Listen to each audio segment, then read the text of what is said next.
بسم اللہ الرحمن الرحیم الحمد للہ رب العالمین والعاقبۃ للمتقین والصلاة والسلام علی سید الانبیاء والمرسلین وعلی آلہ واصحابہ اجمعین اما بعد فاعوذ باللہ من الشیطان الرجیم بسم اللہ الرحمن الرحیم وَلَقَدْ آتَيْنَا لُقْمَانَ الْحِكْمَةَ أَنِ اشْكُرْ لِلَّهِ وَمَنْ يَشْكُرْ فَإِنَّمَا يَشْكُرُ لِنَفْسِهِ وَمَنْ كَفَرَ فَإِنَّ اللَّهَ هُوَ الْغَنِيُّ الْحَمِيدُ صدق اللہ العظیم۔ اللہ تعالیٰ نے اپنے کلام الہی میں کچھ چنیدہ اور برگزیدہ بندوں کا تذکرہ کیا۔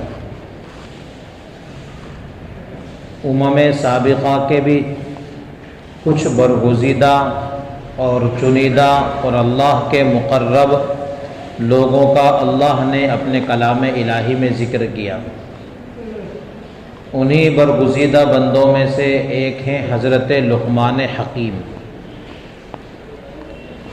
حضرت لقمان کے تعلق سے معاشرے میں نصیحتیں معروف ہیں، مشہور ہیں، اور ان کو کہا ہی جاتا ہے لقمان حکیم، دانا اور بینا لقمان۔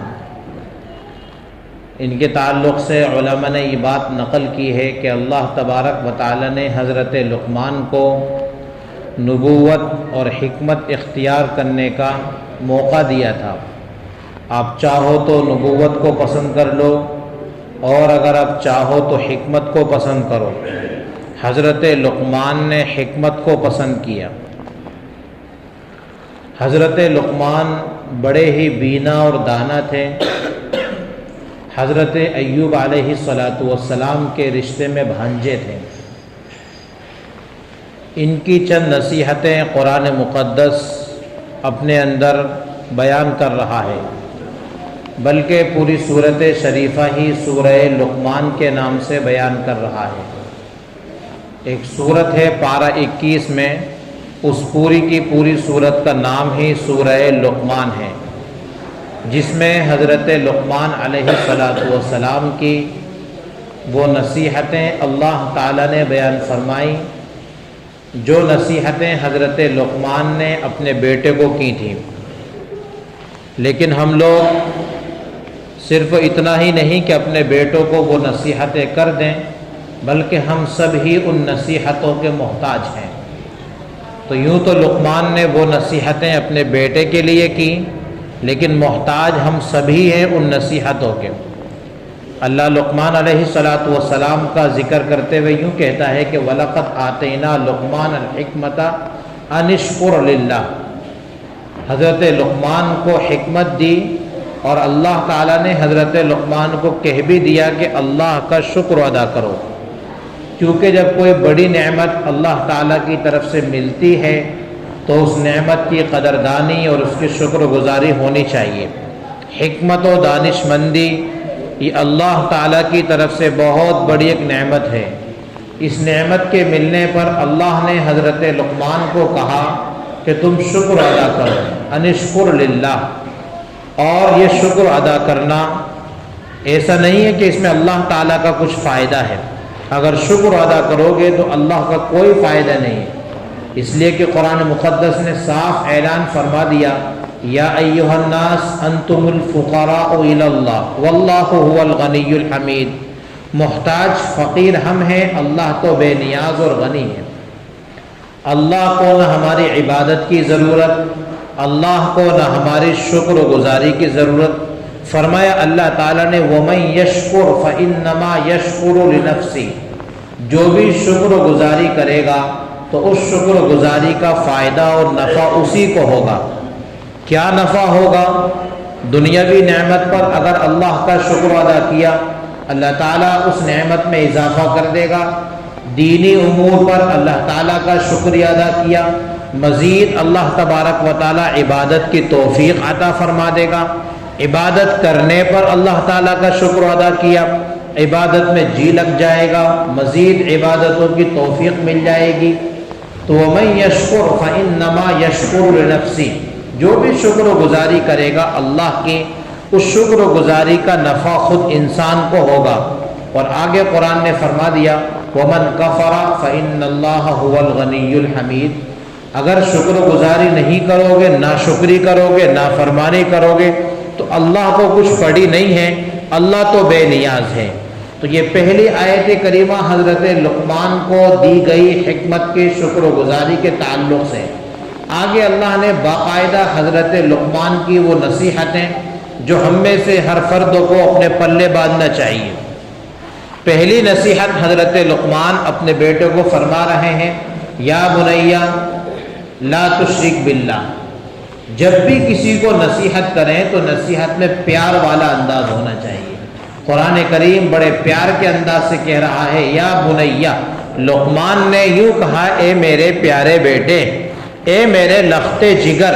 یہ کلمہ لقمان نے اختیار کیا اپنے بیٹے کو نصیحت کرنے کے لیے۔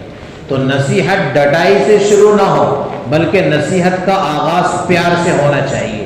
پیار بھرے انداز سے جب ہم کسی کو نصیحت کریں گے بہت جلد اس نصیحت کو وہ قبول کرے گا، بہت جلد اس کی ذات پر اس نصیحت کا اثر ہوگا۔ تو قرآن ہم کو یہ تعلیم دیتا ہے کہ نصیحت کریں تو اپنے بچوں کو نصیحت کریں، اپنی زوجہ کو نصیحت کریں، اپنے ماتحتوں کو نصیحت کریں، جن کو بھی نصیحت کریں نصیحت میں پیار بھرا انداز ہونا چاہیے۔ یا بنیا لا تشرک باللہ، پیارے بیٹے اللہ کے ساتھ شرک کو نہیں کرنا ہے۔ یہ پہلی تعلیم حضرت لقمان نے اپنے بیٹے کو دی ہے۔ علماء بیان کرتے ہیں کہ اس سے پہلے تک حضرت لقمان کا بیٹا مسلمان نہیں تھا، لیکن جب اپنے باپ کی پیار بھری نصیحتیں سن رہا تھا تو ان پیار بھری نصیحتوں کو سننے کے بعد بیٹا مسلمان ہو گیا۔ پتہ چلا پیار میں اللہ تبارک و تعالی نے وہ طاقت و قوت رکھی ہے کہ جس سے پتھر دل قلوب بھی موم بن جاتے ہیں۔ ادھر حضرت موسیٰ علیہ السلام کو جب فرعون کے پاس بھیجا تھا دعوت دینے کے لیے تو حضرت موسیٰ علیہ السلام کو بھی اللہ تبارک و تعالی نے یہی فرمایا تھا موسیٰ تم تھوڑا سخت مزاج ہو، تھوڑا غصہ تمہارے اندر ہے، لیکن فرعون کے پاس جاؤ تو فرعون کے پاس جا کر نرمی سے اس کو دعوت دینا، فرعون کو نرمی کے ساتھ دعوت دینا۔ چنانچہ نرمی میں اللہ تعالیٰ نے بہت طاقت اور بہت قوت رکھی ہے۔ تو لقمان نصیحت کر رہا ہے لا تشرک باللہ، اور ساتھ میں بتا بھی دیا کہ ان الشرک لظلم عظیم، کائنات میں سب سے بڑا کوئی گناہ اگر ہو سکتا ہے تو وہ شرک ہو سکتا ہے۔ شرک سے بڑا کائنات میں اس روئے زمین پر کوئی گناہ ہے ہی نہیں۔ قرآن اس کو ظلم عظیم کہہ رہا ہے۔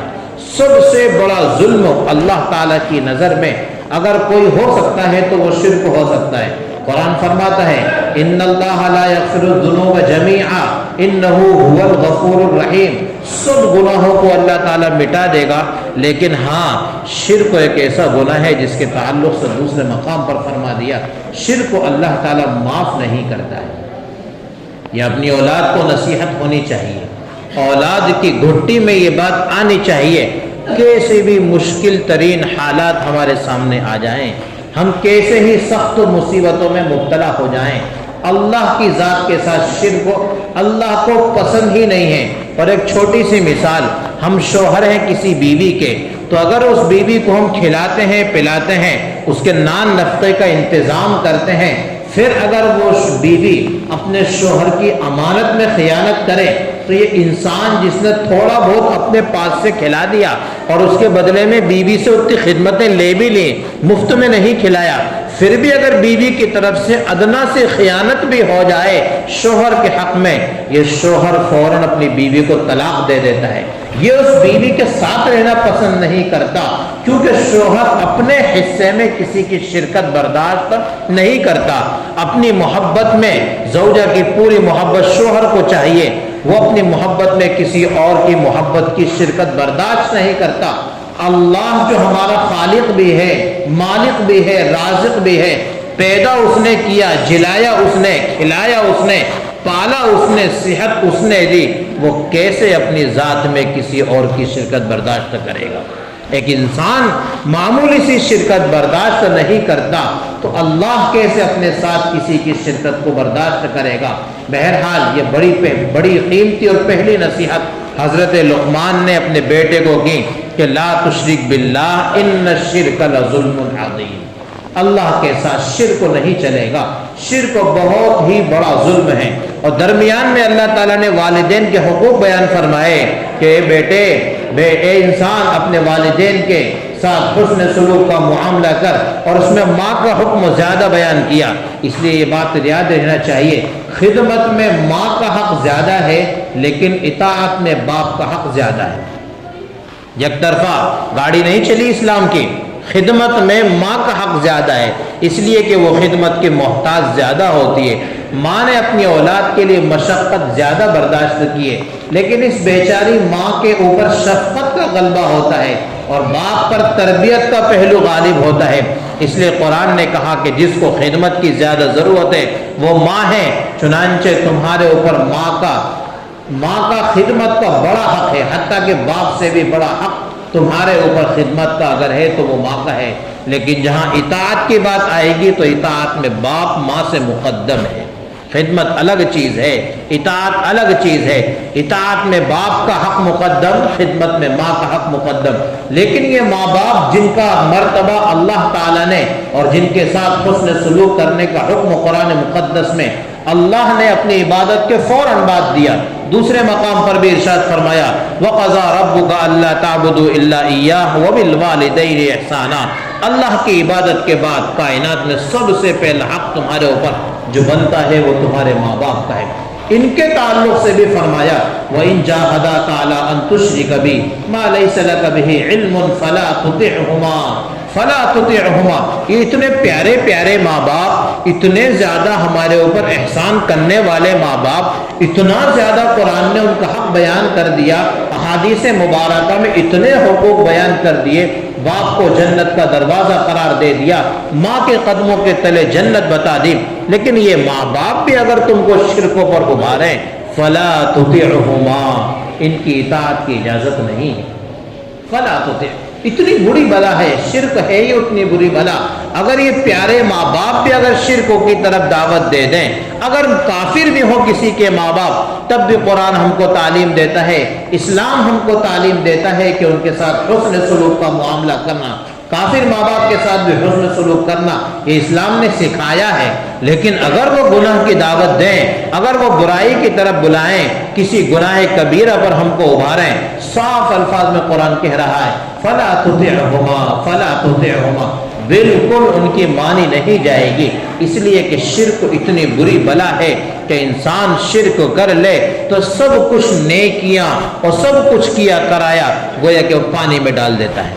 تو پہلی نصیحت لقمان کی جو ہم کو پلے باندھنی ہے، گرچہ لقمان نے اپنے بیٹے کو کی لیکن ہم سب اس نصیحت کے محتاج ہیں، اللہ کی ذات کے ساتھ شرک برداشت نہیں ہوگا۔ دوسری نصیحت جو حضرت لقمان نے کی وہ عبادات کے تعلق سے ہے، اور یہ دوسری نصیحت 3 نصیحتوں پر مشتمل ہے۔ یا بنی اقیم الصلاۃ، پہلی نصیحت، ان 3 میں سے پہلی، یا بنی اقیم الصلاۃ، اقیم الصلاۃ، بیٹے نماز کا اہتمام کرنا، نماز کا اہتمام۔ عبادات میں جو 3 نصیحتیں کی ان میں سے پہلی نصیحت نماز کے تعلق سے۔ اس بیچ میں ایک نصیحت اور بھی حضرت لقمان نے اپنے بیٹے کو کی کہ اے بیٹے تو نیکی جہاں کہیں بھی کرے گا، کائنات میں کسی پہاڑ کی چٹان کے نیچے چھپ کر جا کر کے بھی کرے گا تو بھی اللہ تبارک و تعالی علیم و خبیر ہے، علیم بذات الصدور ہے، وہ سب ساری تیری بھلائیاں اور برائیاں کل قیامت میں لے آئے گا۔ تو یہ عقائد کے تعلق سے نصیحت، اللہ کو حاضر و ناظر جان لیں، اور اگر یہ عقیدہ ہمارا پختہ ہو جائے کہ اللہ ہر جگہ جانتا ہے، اللہ ہر جگہ ہمیں دیکھتا ہے، ہم جو کرتے ہیں وہ اللہ کو پتا ہے، پھر انسان جھوٹ نہیں بولے گا۔ میں جس کو جھوٹ بول رہا ہوں وہ نہیں جانتا حقیقت، اللہ جانتا ہے۔ انسان چوری نہیں کرے گا، میں گناہ چوری کا کر رہا ہوں، کوئی نہیں دیکھ رہا ہے لیکن اللہ دیکھ رہا ہے۔ انسان اندھیرے کمرے میں برائی نہیں کرے گا، کسی قسم کا گناہ نہیں کرے گا، کوئی مجھے دیکھنے والا نہیں ہے، اللہ مجھے دیکھ رہا ہے۔ انسان کسی کے ساتھ کسی کا بغض و حسد اپنے قلبوں میں نہیں رکھے گا۔ کوئی میرے سینے کی حقیقت کو نہیں جانتا، میرا اللہ میرے سینے کی حقیقت کو جانتا ہے۔ جب یہ بات ہمارے قلوب میں اتر جائے گی کہ اللہ تبارک و تعالی علیم و خبیر ہے، یا عقائد کے تعلق سے انسان کی زندگی سنور جائے گی، گناہ انسان سے چھوٹ جائیں گے۔ اب تو حال ہماری نمازوں کا بھی ایسا ہے، نیت بندی ہے لیکن کتنی رکعت ہو گئی، کون سی سورت پڑھی کچھ نہیں پتا، اور ہم بہت اچھے انداز سے امام کے پیچھے کھڑے ہیں، لوگ دیکھ رہے ہیں کہ ماشاءاللہ بڑا اچھا نماز کا پابند ہے، پہلی صف میں شاندار انداز سے نماز پڑھتا ہے، لیکن اگر دل میں یہ بات ہوتی کہ میرا اللہ دل کو جانتا ہے، پھر ہم نماز سے ہٹا کر اپنا دل کہیں اور نہ لے جاتے۔ یہ ہم غفلت میں ہیں، ہم غفلت میں ہیں، اندھیرے میں ہیں۔ یہ بات ہم نے حقیقی معنی میں سنی تو ہے لیکن سمجھی نہیں ہم نے کہ اللہ سب کچھ جانتا ہے۔ جب یہ بات ہمارے سامنے آ جائے، ہم اس بات کو اپنے قلوب میں اتار لیں کہ اللہ سب کچھ جانتا ہے، سب کچھ اللہ دیکھتا ہے، تو پھر انسان کہہ لو کہ مکمل شریعت کا پابند خود بخود بن جائے گا، خود بخود انسان شریعت کا مکمل پابند بن جائے گا۔ میں کاروبار میں کسی کے ساتھ فراڈ کر رہا ہوں، میرا سامنے والا مد مقابل نہیں جانتا، میرا اللہ جانتا ہے۔ میں کاروبار میں کسی کو دھوکہ دے رہا ہوں، میں جس کو دھوکہ دے رہا ہوں وہ نہیں جانتا، میرا اللہ جانتا ہے۔ یہ بات جب ہم قلوب میں اتار لیں گے، جو نصیحت لقمان نے کی، میں نے کہا ہم سب اس کے محتاج ہیں کہ اللہ تبارک و تعالیٰ کو علیم و خبیر جان لے۔ تیسری نصیحت جو حضرت لقمان نے کی عبادات کے تعلق سے، جس کا میں ذکر کر رہا تھا، وہ 3 نصیحتوں پر مشتمل ہے۔ اقیم الصلاۃ، نمبر 1 نماز کی پابندی، کیونکہ تمام عبادات میں سب سے افضل عبادت اگر کوئی ہے تو وہ نماز ہی ہے۔ دوسری نصیحت لقمان نے کی، وَأْمُرْ بِالْمَعْرُوفِ وَانْهَ عَنِ الْمُنْكَرِ، بھلائی کا لوگوں کو حکم کرو اور برائی سے لوگوں کو روکو۔ اور تیسری نصیحت لقمان نے عبادات کے تعلق سے کی، وَاصْبِرْ عَلَى مَا أَصَابَكَ، جو کچھ مصیبتیں تمہارے اوپر آ جائیں ان مصیبتوں پر صبر کرو، صبر کرو، اس لیے کہ صبر کا ثواب قرآن مقدس نے کتنا بیان فرمایا۔ نماز پر کیا اللہ دے گا وہ بھی بیان فرما دیا، صبر پر کیا اللہ دے گا بیان ہی نہیں کیا، بس مطلق کہہ دیا کہ اللہ بغیر حساب و کتاب کے دے گا۔ صبر، جب مصیبت آئے تو پہلے مرحلے میں، مصیبت آنے کے بعد جو زمانہ بیتتا ہے، وقت گزرتا ہے، صبر و انسان کو آ ہی جاتا ہے، لیکن قیمتی صبر وہ ہے جو مصیبت پڑنے پر پہلے موقع پر ہی انسان صبر کرے۔ اس مصیبت پڑنے پر انا للہ و انا الیہ راجعون کے کلمات کہہ لے، جو سب کچھ ہے، میرا نقصان بھی ہوا اللہ ہی کا تھا، میرا کیا تھا، میرا بچہ انتقال کر گیا، میرا کیا تھا، وہ اللہ ہی کا تھا، جس کا تھا اس نے لے لیا، میری زوجہ کا انتقال ہو گیا، کیا ہوا، اللہ کی امانت تھی اللہ نے لے لیا، میرا تھا کیا۔ انا للہ و انا الیہ راجعون کے کلمات، پہلا موقع جب مصیبت پڑے اور فوراً انسان صبر کر لے، کسی قسم کے کلمات نہ کہے۔ بلکہ بڑی عجیب بات ہے، حضرت ابو سلمہ رضی اللہ تعالی عنہ کی وفات ہو گئی، نبی کریم صلی اللہ علیہ وسلم پہنچے ان کے گھر تو ام سلمہ رضی اللہ تعالی عنہ بیٹھی ہوئی تھیں۔ اللہ کے رسول صلی اللہ علیہ وسلم نے چند کلمات ان کو سکھائے، ان کلمات میں سے ایک یوں بھی کہا کہ دعا کرو کہ اللہ تبارک و تعالیٰ تم کو کائنات میں ان سے اچھے شوہر دے دے۔ ظاہر سی بات ہے کہ ابو سلمہ کی محبت ام سلمہ کے قلب میں تھی۔ کہتی ہے کہ میں اندر سوچ رہی تھی آخر مجھے اس سے بڑی نعمت اور اس سے اچھا شوہر کون ملے گا، میرا دماغ ہی کام نہیں کر رہا تھا، لیکن چونکہ نبی نے کہا تھا کہ اللہ سے دعا کرو، یہ مصیبت و صبر کا موقع ہے، صبر کے موقع پر، مصیبت کے موقع پر جو انسان اللہ سے دعا کرتا ہے سب اللہ تعالیٰ دعائیں قبول کرتا ہے، جو مانگتا ہے دے دیتا ہے۔ تو ام سلمہ کہتی ہے کہ اندر سے دل میں کچھ بات کھٹک رہی تھی، نبی کہہ تو رہے تھے کہ کہہ لو ام سلمہ اللہ ان سے اچھے شوہر دے، لیکن ابو سلمہ کا برتاؤ میرے ساتھ اتنا پیارا تھا کہ میرا دل یوں کہہ رہا تھا کہ اس سے اچھے شوہر مجھے کہاں ملیں گے۔ جب نبی کریم صلی اللہ علیہ وسلم کا مجھ سے نکاح ہوا تو مجھے یاد آ گیا کہ ہاں یہ وہی میری دعا ہے جو ابو سلمہ کی وفات کے وقت میں نے کی تھی، مصیبت کے وقت میں نے صبر کیا تھا، اور اس وقت میں نبی نے جو دعا مجھ سے کروائی تھی کہ اللہ ابو سلمہ سے اچھا مجھے شوہر عنایت فرما، واقعتاً کائنات میں سب سے اعلیٰ شوہر اگر کوئی ہو سکتے ہیں تو پیارے حبیب صلی اللہ علیہ وسلم ہوتے ہیں، میں ان کی زوجہ بن گئی، ابو سلمہ سے اعلیٰ اللہ تعالیٰ نے مجھے شوہر دے دیا۔ تو یہ تین نصیحتیں لقمان نے کی، کون سی؟ نمبر ایک اقیم الصلاۃ، نماز کی پابندی، یہ ہمارے اندر بہت بڑی کمی ہے۔ نمبر دو وأمر بالمعروف وانہ عن المنکر، اور یہ نصیحت بھی دو جز پر مشتمل ہے، بھلائی کا حکم بھی کرنا ہے، یہ تو ہم کر لیتے ہیں، لیکن دوسرا حصہ جو ہے وانہ عن المنکر، برائی سے روکنا ہے، وہ ہم نہیں کر پاتے، اس میں ہم کوتا ہے۔ کسی کو بھلائی کا حکم تو ہم کر دیتے ہیں، لیکن کسی کو برائی سے روکنا یہ ہمارے بس سے باہر ہو جاتا ہے، جبکہ قرآن دونوں باتوں کو ایک ساتھ بیان کرتا ہے، وَأْمُرْ بِالْمَعْرُوفِ وَانْهَ عَنِ الْمُنْكَرِ، کہ بھلائی کا حکم بھی کرنا ہے، برائی سے روکنا بھی ہے۔